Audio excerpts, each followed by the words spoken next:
Fail হোৱা বিভাগটোৰ প্ৰতি তেওঁলোকে ন্যায় বিচাৰি ৰাজপথত ওলাইছে। আল্টিমেটলি তেওঁলোক ফেল। ন্যায় বিচৰা যি তদন্ত কমিটি তেওঁলোক ফেল নহয়, মুখ্যমন্ত্ৰী ফেল। গতিকে সেইকাৰণে তেওঁ নিজৰ ওপৰত বিশ্বাস নাই, তেওঁৰ নিজৰ ওপৰত আস্থা নাই, তেওঁ নিজৰ মুখাখন নিজেই অসমৰ ৰাইজক দেখুৱাই দিছে যে তেওঁ এজন মিছলীয়া, অসমৰ ৰাইজক আভুৱা ভৰা কথাৰে তেওঁ মিছলীয়া এজন ব্যক্তি বুলি নিজে প্ৰমাণ কৰিছে। আজি বিশ্ববাসীক দেখুৱাই দিলে জুবিন গাৰ্গৰ মৃত্যুৱে আজি এমাহৰ পাৰ হৈ গ'ল, তথাপি সেই জোকাৰণি কিন্তু প্ৰবলতা কমা নাই। জুবিন গাৰ্গৰ নিচিনা এজন বিশেষ ব্যক্তি, যি ব্যক্তিক আমি অসমৰ জাতীয় সত্তা বুলি কওঁ, আমাৰ আৱেগ বুলি কওঁ, আমাৰ স্বাভিমান বুলি কওঁ, সেই স্বাভিমান আৱেগক মুখ্যমন্ত্ৰী মহোদয়ে ভৰিয়ে মোহাৰিব খুজিছে। আচলতে নাট্যকাৰ তেওঁ মুখ্যমন্ত্ৰী, তেওঁৱেই নাটকখন ৰচনা কৰিছে, তেওঁৱেই পৰিচালনা কৰিছে আৰু মুখ্য চৰিত্ৰত তেওঁৱেই অভিনয় কৰিছে। আমি নাটক কৰা মানুহ, গতিকে নাট্যকাৰ, পৰিচালক আৰু অভিনেতাবিলাকক চিনি পাওঁ। ন্যায় বিচাৰি তেওঁলোকে ৰাজপথলৈ ওলাইছে। তেওঁলোক ফেইল হৈছে, তাৰমানে তেওঁলোকৰ তদন্তত গাফিলতি হৈছে, সেইকাৰণে তেওঁলোকে ৰাজপথলৈ ওলাইছে। তাৰমানে তেওঁলোকৰ ডিপাৰ্টমেণ্টটো কমপ্লিটলি একেবাৰে ফেইল। গতিকে সেই ফেইল হোৱা বিভাগটোৰ প্ৰতি তেওঁলোকে ন্যায় বিচাৰি ৰাজপথলৈ ওলাইছে। আল্টিমেটলি তেওঁলোক ফেইল। ন্যায় বিচৰা যি তদন্ত কমিটি তেওঁলোক ফেইল নহয়, মুখ্যমন্ত্ৰী ফেইল। গতিকে সেইকাৰণে তেওঁ নিজৰ ওপৰত বিশ্বাস নাই, তেওঁৰ নিজৰ ওপৰত আস্থা নাই, তেওঁ নিজৰ মুখাখন নিজেই অসমৰ ৰাইজক দেখুৱাই দিছে যে তেওঁ এজন মিছলীয়া, অসমৰ ৰাইজক আভুৱা ভৰা কথাৰে তেওঁ মিছলীয়া এজন ব্যক্তি বুলি নিজে প্ৰমাণ কৰিছে। আৰু জুবিন গাৰ্গৰ এই অনাকাংক্ষিত মৃত্যু আজি অকল অসমে জোকাৰণি খোৱা নাই, গোটেই বিশ্ব জোকাৰি আছে। আজি বহু স্বনামধন্য ব্যক্তিৰ মৃত্যুত কেইদিনমানৰ কাৰণে জোকাৰণি হয়।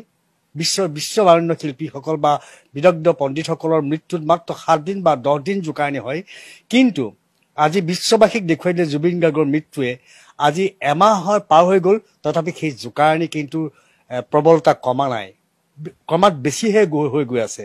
গতিকে জুবিন গাৰ্গৰ নিচিনা এজন বিশেষ ব্যক্তি, যি ব্যক্তিক আমি অসমৰ জাতীয় সত্তা বুলি কওঁ, আমাৰ আৱেগ বুলি কওঁ, আমাৰ স্বাভিমান বুলি কওঁ, সেই স্বাভিমান আৱেগক মুখ্যমন্ত্ৰী মহোদয়ে ভৰিয়ে মোহাৰিব খুজিছে। আমি কোনোপধ্যেই ইয়াক সহ্য নকৰোঁ। অসমৰ ৰাজ্যই ক্ষমা নকৰে, অসমৰ ৰাজ্য নহয়, গোটেই বিশ্বই তেওঁক ক্ষমা নকৰে। গতিকে সময় থাকোঁতে সমাধান হওক আৰু উচিত তদন্তৰে কঠোৰতম শাস্তি দিয়ক দোষীক। তেওঁ হয়তো ভয় খাব পাৰে যে তেওঁৰো নিজৰ ৰিলেশ্যনৰ কোনোবা মানুহ সেই ঘটনাটোৰ লগত জড়িত হৈ থাকিব পাৰে। সেইকাৰণে তেওঁ বাৰে বাৰে তদন্ত প্ৰক্ৰিয়া দীঘলীয়া কৰিব বিচাৰিছে, অলপ ৰাইজক বিভ্ৰান্ত কৰিব বিচাৰিছে। যিহেতু তেওঁৰ পৰিয়ালৰ হয়তো কোনোবা সদস্য এই ঘটনা বা এই নৰ্থ ইষ্ট ফেষ্টিভেলৰ লগত সাঙুৰ কাঢ়ি থাকিব পাৰে, সেইকাৰণে তেওঁ অলপ দীঘলীয়া হিচাপে প্ৰক্ৰিয়াটো লৈ যাব বিচাৰিছে। কিন্তু মানুহ ইমান বুৰ্বক নহয়, মানুহ ইমান মূৰ্খ নহয়। তেখেতক আমি সকীয়াই দিব বিচাৰিছোঁ যে হে হিমন্ত বিশ্ব শৰ্মাদেৱ, আপুনি সাৱধান হওক। অসমৰ ৰাইজক মুখ্য বনাবলৈ আপুনি চেষ্টা নকৰিব।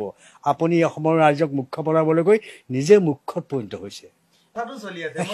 সেই কথাটো আজি অসমৰ মই অসমৰ বিভিন্ন ঠাইত বৰ্তমান ঘূৰি আছোঁ, বিভিন্ন ঠাইত একেটাই প্ৰশ্ন যে শ্যামকানু মহন্ত আৰু সিদ্ধাৰ্থ শৰ্মাৰ ঘৰ তেওঁলোকে দ্বিতীয় দিনাখনেই চিল কৰিলে বুলি ঘোষণা কৰিলে। কিন্তু আমি জনাত তেওঁলোকৰ ঘৰত এটা অবাধ গতি চলি আছে, তেওঁলোকৰ পৰিয়ালৰ লোক আদান প্ৰদান চলি আছে, বস্তু বাহিনী অনা নিয়া হৈ আছে। গতিকে ইয়াত চিল বোলা শব্দটোৰ কোনো অৰ্থই নাথাকিলে। গতিকে সেইটো এটা লজ্জাকৰ বিষয় আৰু দুৰ্ভাগ্যজনক বিষয় যে তেওঁলোকে কৈ আছে চিল কৰা হৈছে। ক'ত চিল কৰিলে? তেওঁলোকে চিল কৰিছে নিজৰ আইনী প্ৰক্ৰিয়াটোক চিল কৰিব বিচাৰিছে। তেওঁলোকে নিজৰ সেই আইনখনক চিল কৰিব বিচাৰিছে। তেওঁলোকে সেই ঘৰ দুটাক চিল কৰিব বিচৰা নাই, তেওঁলোকে তদন্তক চিল কৰিব বিচাৰিছে। তাৰেই প্ৰমাণ কৰিলে এই দুটা ঘৰক চিল কৰা বুলি ঘোষণা কৰি। এটা কথা ঠিক যে SOPৰ সম্পৰ্কত মই কওঁ যে জুবিন গাৰ্গৰ সমাধি ক্ষেত্ৰত হয়তো কোনোবাই সুৰাপান কৰি অভদ্ৰামী কৰিছে বা অশ্লীল এটা পৰিৱেশ সৃষ্টি কৰিছে, অৰাজক পৰিৱেশ এটা সৃষ্টি কৰিছে। সেইখিনিক মই ধিক্কাৰ দিওঁ আৰু তীব্ৰ গৰিহণা দিওঁ। কিন্তু সেই দুজনমান মুষ্টিমেয় ধুৰন্ধৰ ব্যক্তিৰ কাৰণে যে SOP দি পেলাই আমাৰ সকলোৰে নয়নৰ মণি জুবিন গাৰ্গক এবাৰ বন্তি প্ৰজন বা ধূপ এগছি জ্বলাই সেৱা কৰিবলৈ যোৱাত বাধা দিব, সেইটো কিন্তু মই কোনোপধ্যে মানি নলওঁ। এই কাৰণে নলওঁ, আজি আপাৰ আচামৰ উজনি অসমৰ যিমানবিলাক মানুহ আহে, ৰাতি আহে, নৈশ বাছত আহে, কিছুমানে নিজৰ গাড়ী লৈ আহে, ঘূৰি যাওঁতে বা আহোঁতে ৰাতি হয়তো 11টা বা 12টা বা 1টা বাজি পায়, তেতিয়া তেওঁলোকৰ মাজত অকণমান চিন্তা হয় যে আমি জুবিনৰ ক্ষেত্ৰখন এবাৰ দৰ্শন কৰি যাওঁ, জুবিনক অকণমান প্ৰণাম জনাই যাওঁ। সেইটো ক্ষেত্ৰত কিন্তু মই একেবাৰে বিৰোধিতা কৰোঁ এই SOPখনক লৈ। তেওঁলোকে হয়তো তাত পুলিচ বাহিনী নিয়োগ কৰিব লাগে, পুলিচ বাহিনী থাকোঁতে সেইখিনি তেওঁলোকে কণ্ট্ৰল কৰক, যিখিনি অভদ্ৰামী কৰিছে খুৰাপাক তেওঁলোকে কণ্ট্ৰল কৰক। সেইখিনিৰ কাৰণে যে তেওঁলোকে SOP দি পেলাই অসমৰ বিভিন্ন জনগণক সেই সমাধি ক্ষেত্ৰত প্ৰৱেশত বাধা দিব, মই কোনোপধ্যে মানি নলওঁ।